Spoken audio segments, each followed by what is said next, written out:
Welcome to Cash Talk, the podcast where we delve into the depths of finance, business, and life itself. I'm your host, John Cachia, a multi-award-winning wealth advisor with a passion for empowering ambitious Australians to confidently achieve financial freedom. Hey everyone, before we get started, this is a quick reminder that everything in this podcast is of a general nature and nothing has been tailored to your personal circumstances. So please seek personal financial advice before acting on this information. Welcome back to Cash Talk, and today I'm joined by Ayten. Ayten, how are you? I'm good, John. How are you? I'm good. I must admit, I am feeling colder than ever lately. I know. It's freezing. I think it was raining earlier as well. Burja said to me yesterday, she's like, John, you're getting old. And I'm like, thanks, babe. Appreciate it. But oh my goodness, I've never felt this cold. I've got thermals on underneath. I'm like, sorry to give away the details, but like, I don't know. It was a flick of a switch. Last week was amazing, and now we're freezing. I don't know what's going on. Yeah, I don't know. I'm feeling the cold. Sorry for all of the elderly people that I used to say, you know, man up, have a bit of concrete. Yes, my time has come, blah, blah, blah. And for those that are younger and don't feel the cold, it will happen. It will happen. Your time will come too. Yeah, definitely. But today, Ayten, I really wanted to kind of just speak about a conversation that I've actually had a few times recently about like just teaching kids about concepts. And I constantly get asked that. I don't know if you get it, but I get it a fair bit. I seem to be at soccer, so please bear with me about all the soccer stories. But I obviously meet new people and I have discussions. And I was speaking to a father of a child that plays with one of my boys, and we got into the conversation about, what do you do as you do? And he's like, you should teach my son, which is beautiful because he's got the acknowledgement to say, but he's like, I want to learn about money. What do I need to know? And it's interesting because I think with my children, they've got the added benefit. They just hear me. Yeah. They hear the conversations. They hear the way that I approach things. And it's probably like if you were Michael Jordan's son, just like understanding how to shoot a ball and not to say I'm Michael Jordan, but you get the bad analogy. It's a very, very good basketball, but you get the gist of what I'm saying is around what are some things that I would want to start talking about. And I don't think this needs to be, for a particular age group as well too. What I mean by that is like the concepts I think remain the same because the father who was listening to the concepts that I'm about to explain, he was like, I learned a lot about that. So even though I kind of dumbed it down, if you want to call it, into a 9-year-old's version, the concepts still remain the same. And the father was obviously relating that to what that means for him. But before I give it away, what are some of the things, Ayten, for you maybe that you really want to start talking about with your children? If I presented my children in front of you, what would you really want them to fundamentally start learning? Yeah, it's an interesting one actually because we have conversations with the kids all the time and they're very curious. They always, you go to work, who pays you, how do you get paid, where does it go? Very basic things like that, but that gets them the understanding, okay, well, you work, you get paid. What do you do with that money? Okay, well, we're buying groceries, we're buying, paying for electricity, water, all that kind of stuff. So very like basic, common day-to-day things. And you don't have to make it very complicated. You don't need to go into investments and all that kind of stuff. But then we talk about, assets and liabilities, for example. What's an asset? What's a liability? How do you buy a house? The kids have a very warped reality of how much of a house costs. You ask the kids, how much does a house cost? And they go, I don't know, $100. You say, well, no, it's costs this much. And then they go, well, how do you get that much money? And you talk about, okay, well, if you need a loan, you need to go to the bank. That's what the bank does. You don't have enough money. Very simple concepts like that. And I think that really helps them to shape their understanding about money, how to earn money, and then what you do with that money as well. Yeah, definitely. I think it also relates to like in your job,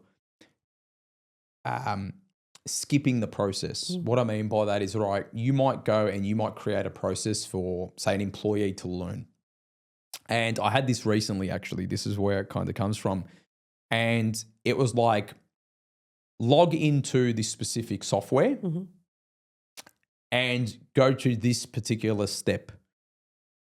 The question, which for me is dumb, but is not a dumb question actually, was like, and when I mean it's dumb for me because I'm like, oh yeah, no, of course I know. But he literally was like, okay, where's the login for that? Like I literally missed the step of like the URL. Yeah.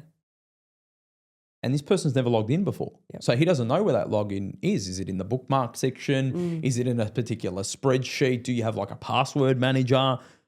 Oh, wow. So yeah, Ayten, very, very good tip in regards to just understanding the basics. And also in a way that means something in their world. Yeah. Yeah, like Warren Buffett says a really, really good way to teach about taxes is around, hey, imagine I grabbed your ice cream and before you went and gone and ate the ice cream, I ate a half of it and gave it to you. How would you feel about that? Not good. Okay. Well, that's kind of how tax works. So you can kind of like from something that they know in their world, you can then start to explain and build on that. And that was actually one of the things that I was speaking about. It was like for a 9-year-old, yes, it's around how money gets made, like you were talking about, how to build wealth.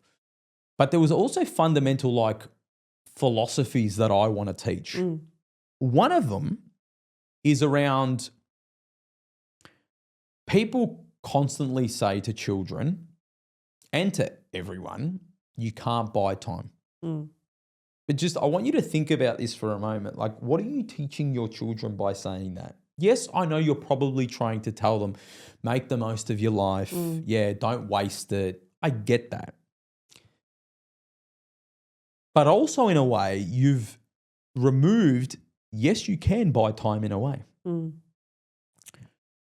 And so what I wanted to teach these kids was about entrepreneurship and maximizing your value. If you, I was at the soccer club and I said, the father was there and I said, there's, I don't know, 500 people here. If I have $50, if I have $50, how much would give me an hour of, how many people would give me an hour of their time for $50? How many? The kids go, I don't know, as they would. The father goes, hey, actually, a lot of people would. Cool. I said to them, all right, would you, kid, give me your time for $10? But before you answer, I want you to think about what you can buy for $10. So I'm teaching the concept of them trading their time for money. But then it was the light bulb moment to go, okay, cool. So you'll give me your time for $10. You'll give me your time for $10. You'll give me your time for $10. You'll give me your time for $10. And I've got $50. So from that $50, I now have 5 hours of my time. Did I just buy time? Yes, I did. You could see these little kids, their light bulbs just go off. And I said, but the thing is what do you do with that time now? See, because if you waste that time, if you don't do anything with that, you've wasted your money. And see, most people will waste their money. Therefore, it's not worth doing that exercise. I said, but what happens if I could teach you a way to then, with that 5 hours of time, make $500? You've traded off 50 for 5 hours to make 500. Can you teach me how to do that? It's not going to happen at soccer tonight. But there's a few key beliefs that I want you to start learning. Number one, knowledge is power. Okay? The more you learn, the more you earn. Can a kid understand knowledge is power and the more you earn, the more you learn? No, they don't. They understand them. They're taglines. They'll acknowledge them. But I need them to understand what that means. I need them to understand through you can't buy time to you can buy time to understanding for them to be more knowledgeable, become addicted learners, because I'm teaching them to say, hey, if I give you 5 hours of your time, what are you doing with it? Now, Ayten, for your children, 5 hours of their time, if they dedicated at this time, 5 hours of their time, 2 hours to becoming smarter, 3 hours to executing that knowledge. All of a sudden, they're building that way to convert that $50 to $500. Of course. Now, one of the key pillars we teach out at Thriving Wealth is your ability to elevate your income. And to do that, you need to become a really, really valuable to society, to your business, as an employee, whatever it is. You don't even need to be a business owner. You just need to become more valuable. Correct. Okay? Yeah. So one of the techniques or one of the teachings that I was trying to teach these children was around when you were young, try and learn as much as you can and try and don't think everything is impossible. I want you to think that everything is possible.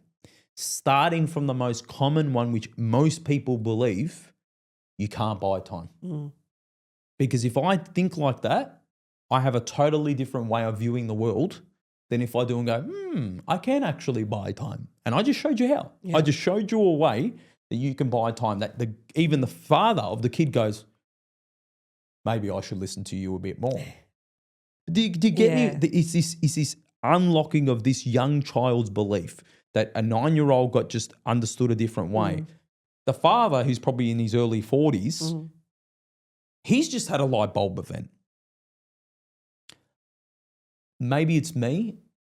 I really like teaching those shifts because I think the compounding effect of that is massive. Yeah. And like obviously teaching that to a child when they're young, it helps them flourish throughout their adulthood and then obviously when they're parents as well. And the benefits, I think, is more long-term. It's more incremental change. It's not transformative. Yeah, like as in transformative will be like a technique, hey, this is the way you invest and that investment will mean X. And then it's a totally instant effect. And I think a lot of people focus on the transformative differences.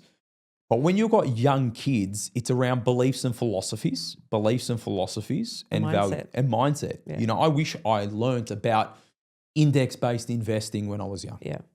You know, I thought the only way you could invest was direct investing and and I didn't understand that. Look, if you can bring that forward so that they understand the principles of index-based investing and how that works. But I think as well too, a common one that we really need to focus on, which is a weapon for young children, okay, in a nice way weapon, is time being their best friend, not their worst enemy. You know, so when we talk about investing, how do you explain it? So when we're talking about, you know, you've got young children, but even starting there and we can adapt it, how do you teach young children about investing? Where do you start?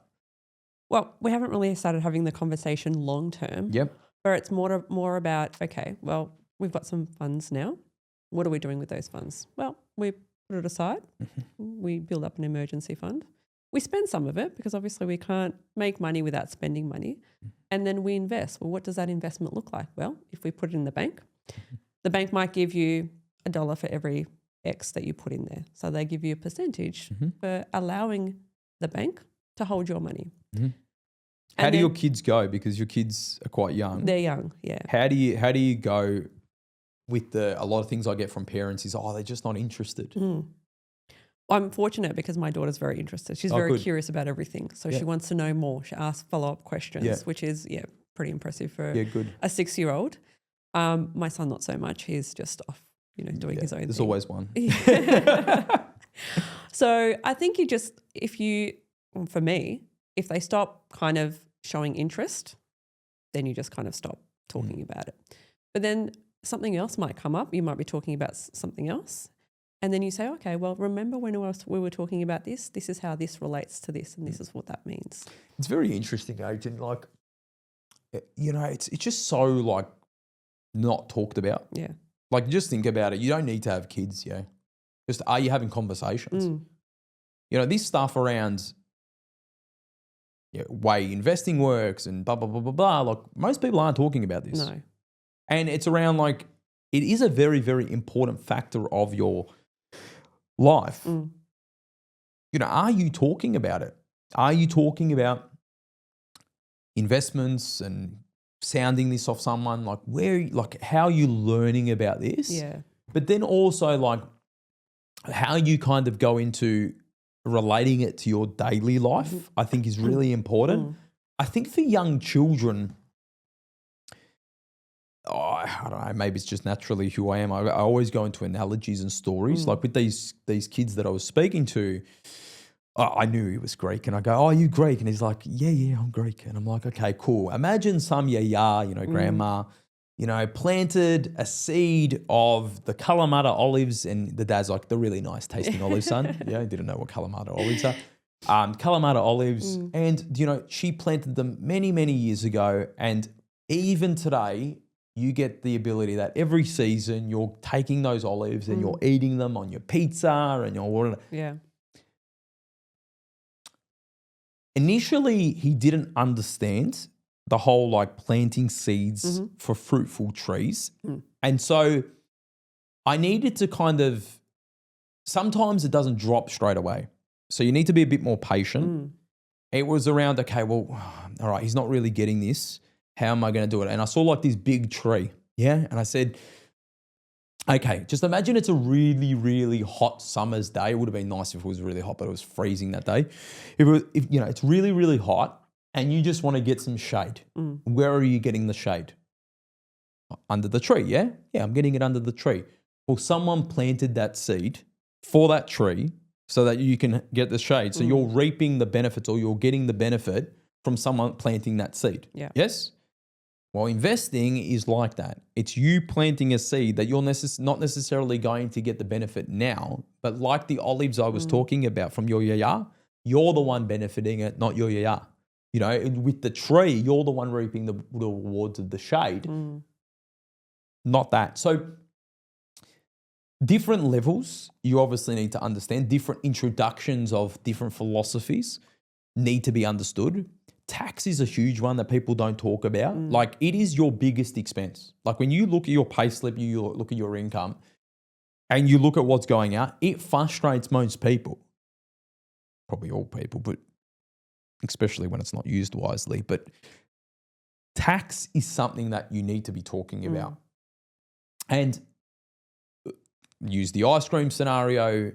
I know when I talk about tax to children, and it's always great to hear it from children, they're like, why? Why do they take 40, 50%? And the father, when we were talking about this conversation, goes, "Oh, but they build roads and they build blah, blah, blah." And I said to him, I said, "Do you want to donate more?" And he looked at me, and I'm like, "Well, And he's like, "No, they don't make good enough of the money." And we laughed about it. And we didn't kind of go deep because we were obviously focusing on the children. But just like think about that for a moment. Yeah. We understand what the usual purpose is for, but yet most people don't want to give more taxes away.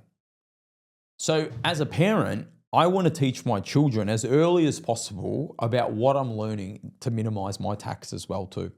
So a common one, like I said, you can use the ice cream. Another one you can say is like, obviously then as they develop, everything you get in hours, and I always try to put it in regards to effort. So imagine you working 5 days a week, okay? You've worked 1 day, you've worked 2 days, you've worked 3 days, you worked 4 days, you worked 5 days.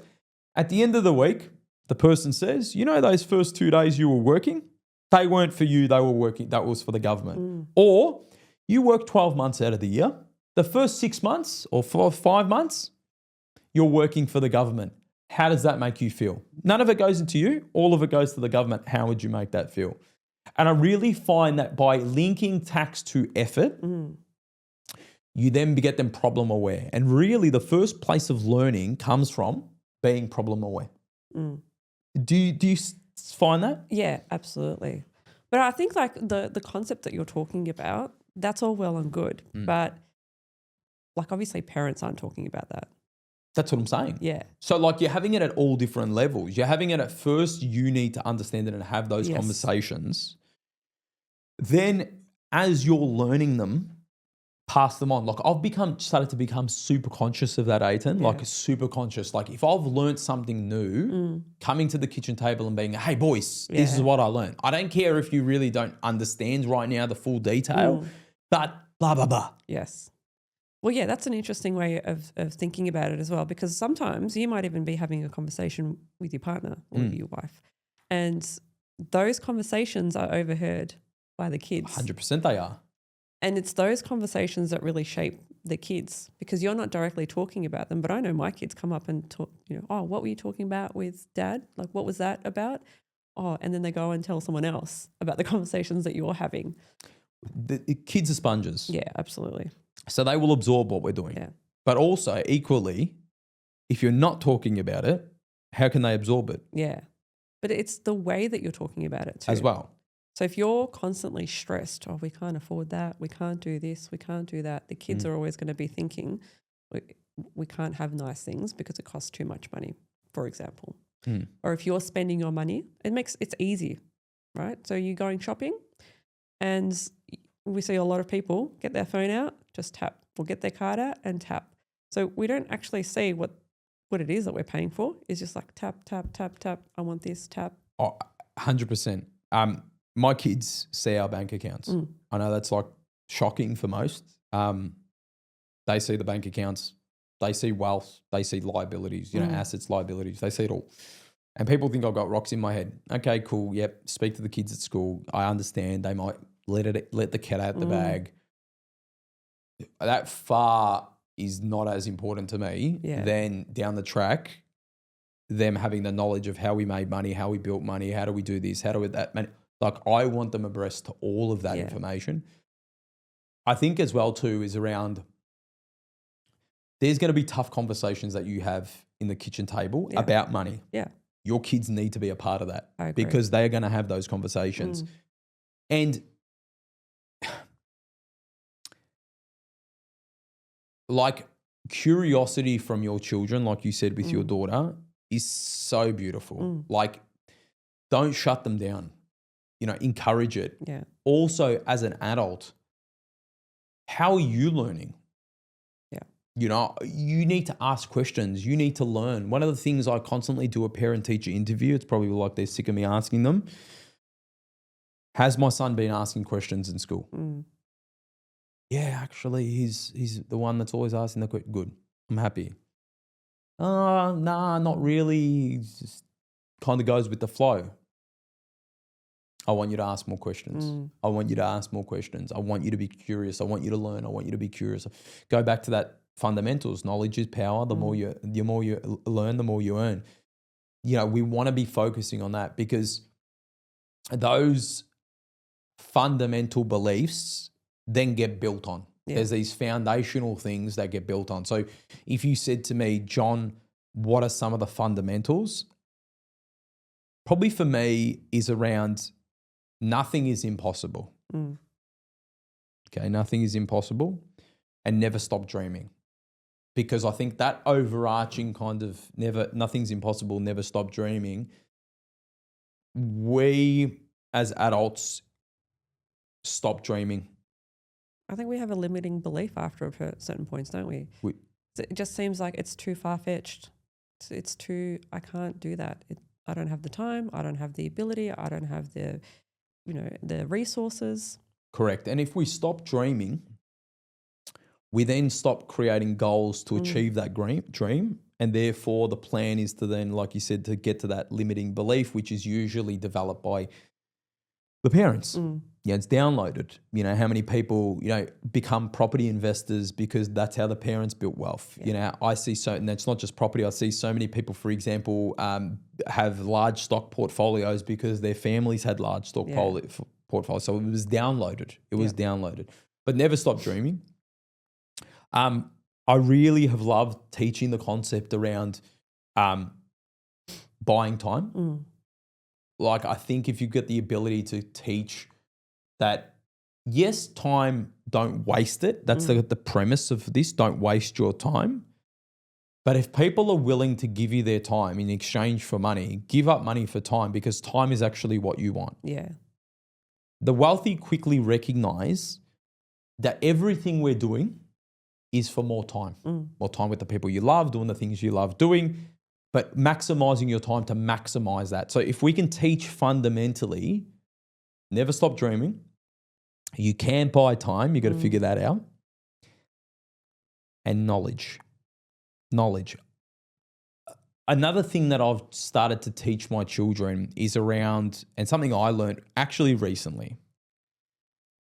You're taught when you're young around, it's not what you know, it's who you know. Now, I'm sure you guys have heard that one before. It's not what you know, it's who you know. But Ayten,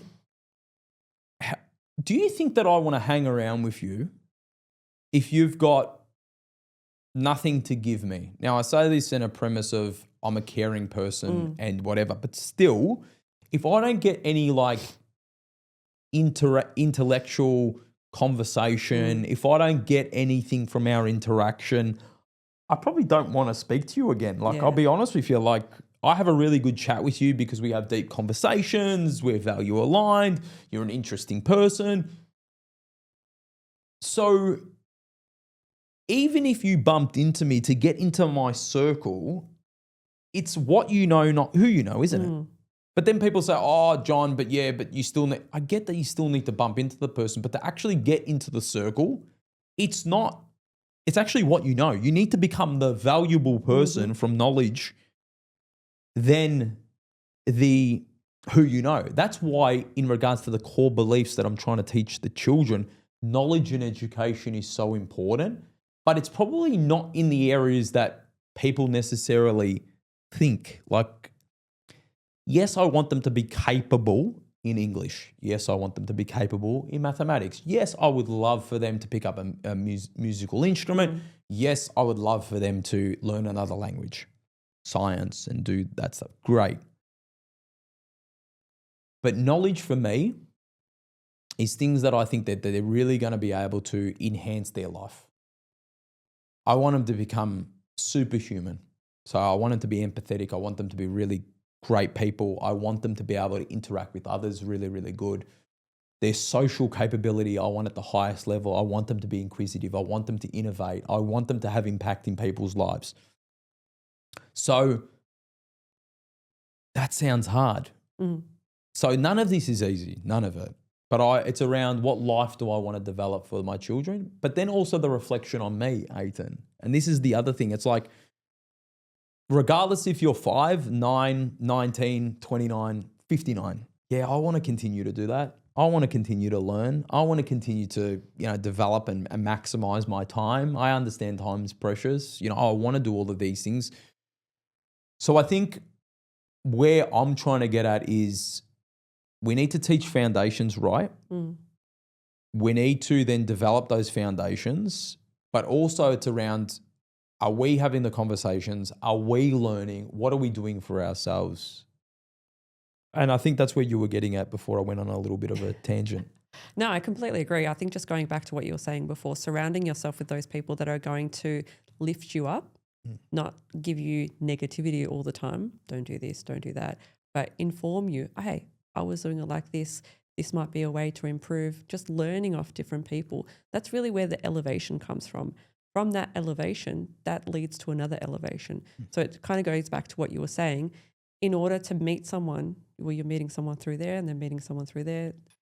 All these people, they're not always going to be someone that's going to be valuable to you.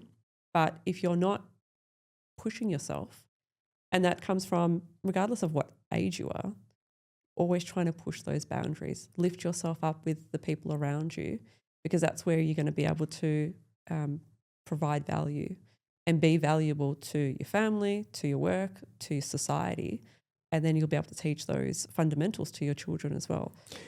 If you think about common questions that I get asked is around how early do I start teaching this? Ayten, how early do you think?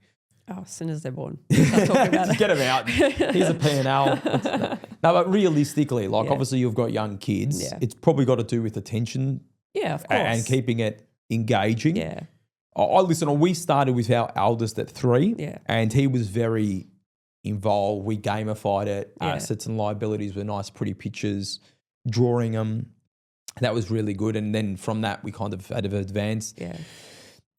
The middle one, he's been a little bit harder Yeah. to teach. But it's a different style as well. Yeah. Yeah. So it's like different approaches. So listen, I would say probably around the 3, you can start to introduce like a really gamified, simple version. Yeah. Really basic stuff. I mean, not graphs and presentations, correct. obviously, but Correct. very basic stuff. Things that the kids are going to understand. You know, your example, ice cream analogy, because obviously every kid likes ice cream. Things are going to be reflective on their life and their stage. Correct. I think that's a common question that I get asked.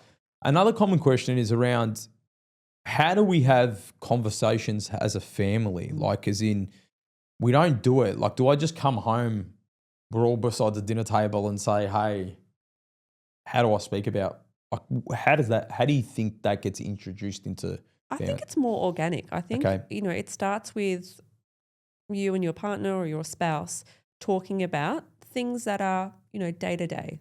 You know, it might be something very simple, shopping.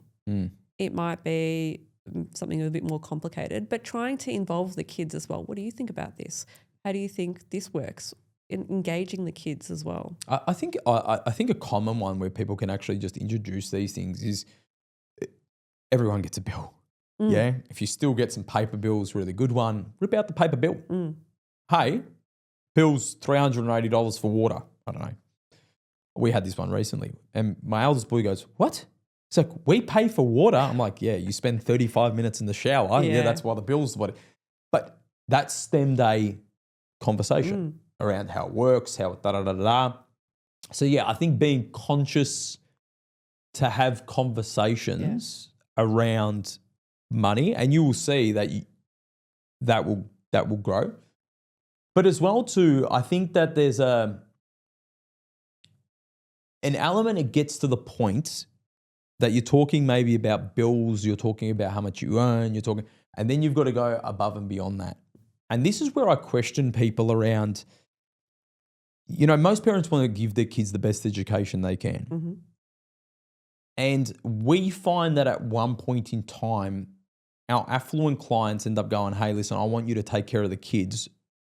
We will pay for you to, yes, help run their finances, but for them to learn maybe what we didn't over 20 or but also for them to elevate. So I think there's an element that people need to think about is it won't happen in the really infancy ages, but around, hey, maybe we need to start teaching about like money being a very important part of our life, not the be on or end all. And it's not money as in the obsession of money. Let me talk straight about that. It's around your kids are going to interact with money. Your kids are going to have to use, in a capitalist society, money to live life, go on holidays, buy houses, whatever. So how am I going to position my children to be so well equipped that they're able to navigate through that? Do I need to get external help? So I think conversations around the home, but also when does that time come where they can do that? And also, you know, simply as in what sources and where to get those sources of information as well. Ayten, has there been something that you've spoken to maybe people in their 20s, 30s or 40s that you educate them on? Like, is there, you know, clients that you're working with that are like, oh, I didn't understand how that works. And what's some of the things that even I'm trying to get at, not just kids, but like adults who have maybe not got taught early on that you're working with at the moment? Yeah. There's a fair few ones, but like very basic ones. Basic to you. Like offset accounts, for example. How does that work with my loan? What does that mean? What am I paying? Like things that are common, but not common knowledge. So things that make a difference Yeah, definitely. from the day to day and may not have been spoken about, in their household.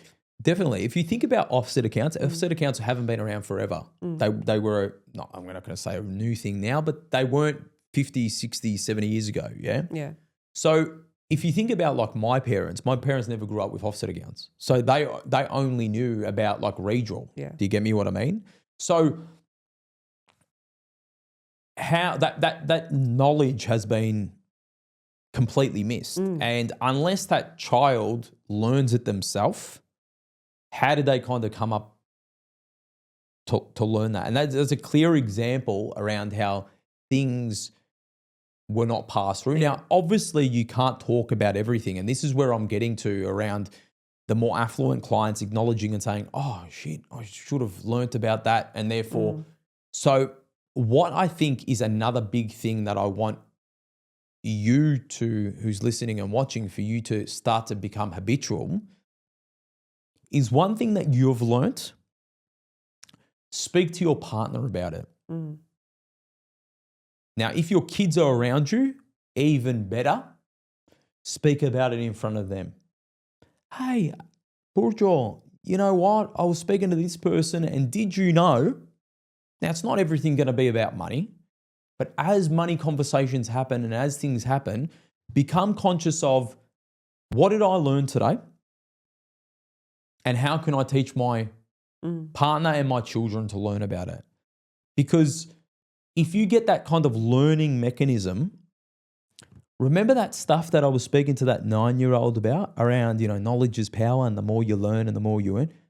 Well, I've just fast-tracked that knowledge to my partner, which is going to compound because then she's going to be able to talk about it with her children. I'm speaking about they're going to then teach their children and so on and so forth. So we underestimate, and we really do, the power of knowledge. And that is why I believe teaching your children these fundamental beliefs, then working on what an asset is, what a liability is. An asset is things that put money in your pocket. A liability is things that take money out of your pocket. Getting them to understand the identification between the two. Understanding, like Ayten, you were speaking about, money in, money out. What's income? What's an expense? What's left over? Do you know how many people I speak to, especially in business? How much do you earn? And they will tell me revenue, not profit. Revenue is the income that comes in from the business of invoicing out. Then you have your expenses, and then you have your profit. Your profit is what's yours. The expenses are someone else's. So when I ask you, what did you earn? That's what you earned, which is profit, not revenue. So income and expenses is very important. Then you can get, and these cash flow and assets and liabilities, so like your balance sheet and your personal profit and loss or your business profit and loss, is something that you can introduce quite earlier. My eldest, we were starting to teach those techniques quite early. But I do understand, I speak about this all the time. So he was learning about it. He's 9 at the moment, and he's probably been learning about it since he was about 3, and then we developed it as time goes by. But then you start to get more advanced because they're going to start getting into things like when you talk about liabilities, you can start to get things like debts, how they work, what's the instruments around that. See, debt, even for someone personally, is quite a complex scenario. But understanding, and even with these 9-year-olds, I was testing them a bit, is around, if I lent Ayten $100, how do I know I'm going to get it back? If you were in the schoolyard and someone wanted to go to the canteen and you gave them $5, how do you know they're going to pay you back $5? Oh, he's a good friend of mine, he wouldn't do it. Well, he's a good friend, but I've known a lot of good friends that don't pay back money. How can you be certain of him paying you back your money? I don't know. How can you?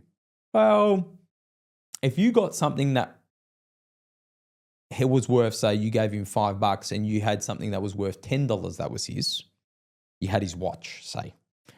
He's going to want to give you back that $5 because what he gave you is worth more than the $5, correct? Yes.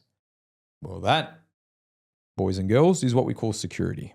So understanding you can get like different levels up the chain, but you do need to have a pathway and you do need to learn yourself. Yeah, absolutely. And I think these are all important discussions to be having. Obviously not at the level that you're explaining, because parents may not have the same knowledge, but the fundamentals that you were talking about, I think that's a really good starting point. And then the ability to be able to learn yourself and then pass that information on to your children is important. Ayten,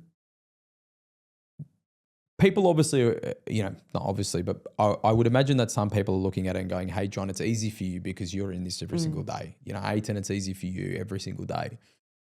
But like,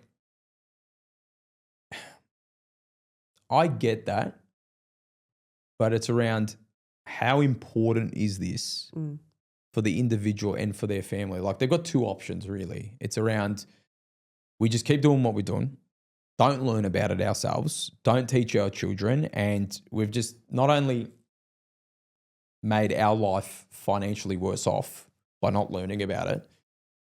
And yes, I mean financially worse off. I mean that. Like, if you had the knowledge, you will be financially better off. But also around, most parents love and care for their children and really want the best for them. So by you not doing it, you're making their situation harder. So you have to act. You have to do something. And you either need to go learn it yourself, learn it from the right people with the right sources, and have a whole nother podcast around kind of AI and how that's influencing bad information, and some good information, but bad info. But get it from proper sources, finance, from qualified financial advisors. Yeah. How do I get that information? How do I improve my knowledge? How do I pass on my knowledge?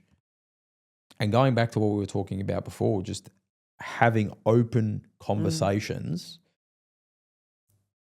it's generational impacts. Yeah, absolutely. Yeah, I mean, having those open conversations, even if it's very basic stuff. I used to take the kids shopping. I don't take them anymore. It's too difficult. But I used to take them shopping and they would say, oh, can I have this? Can I have this? Well, it's a trade-off. Well, if we buy that, we can't buy this. This is how much shopping costs. This is how much time it costs, how much time it takes for you to do that. So going back to your time analogy, the cost, this is the receipt.